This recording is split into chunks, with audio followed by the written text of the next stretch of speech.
সকাল সকাল খুবই খারাপ খবর। বিমান দুর্ঘটনায় মৃত্যু হলো মহারাষ্ট্রের উপমুখ্যমন্ত্রী অজিত পাওয়ারের। মৃত্যু হয়েছে দুর্ঘটনাগ্রস্ত বিমানে থাকা আরো 4 যাত্রীর। সংশ্লিষ্ট আধিকারিকদের উদ্ধৃত করে এমনটাই জানিয়েছে সংবাদ সংস্থা পিটিআই। অজিত পাওয়ারের এক ঘনিষ্ঠ সহযোগী কিরণ গুজারও এই খবর সত্য বলে জানিয়েছেন।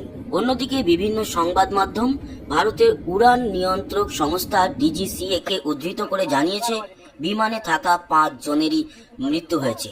অজিত পাওয়ার ছাড়াও মৃতদের তালিকায় রয়েছেন এনসিপি নেতার 2 নিরাপত্তা কর্মী, 2 জন বিমান কর্মী, 1 জন পাইলট, অপরজন ফার্স্ট অফিসার। প্রাথমিকভাবে জানা গিয়েছে বুধবার সকাল 9:15 নাগাদ মহারাষ্ট্রের বারামতি বিমানবন্দরে অবতরণ করার সময় বিমানটি ভেঙে পড়ে। এখানে জানিয়ে রাখি, এই বারামতি কিন্তু অজিত পাওয়ারের নিজের কেন্দ্র। এখান থেকেই ভোটে জিতে তিনি উপমুখ্যমন্ত্রী হয়েছিলেন, আর সেই বারামতিতেই বিমান ভেঙে তার মৃত্যু ঘটল।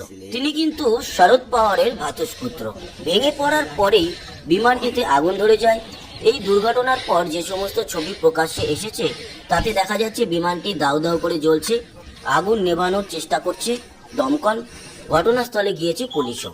এনসিপি সূত্রের খবর, জেলা পরিষদের নির্বাচনে দলীয় প্রার্থীদের হয়ে প্রচারের জন্য মুম্বাই থেকে বারামতি যাচ্ছিলেন মহারাষ্ট্রের মহাজোটী সরকারের অন্যতম শরিক তথা উপমুখ্যমন্ত্রী অজিত পাওয়ার।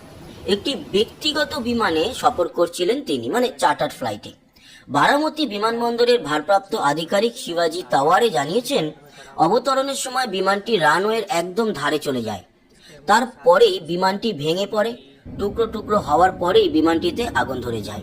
কি কারণে এই দুর্ঘটনা তা এখনো স্পষ্ট নয়। ডিজিসিএর তরফে জানানো হয়েছে কি কারণে দুর্ঘটনা তা তদন্ত করে দেখা হচ্ছে।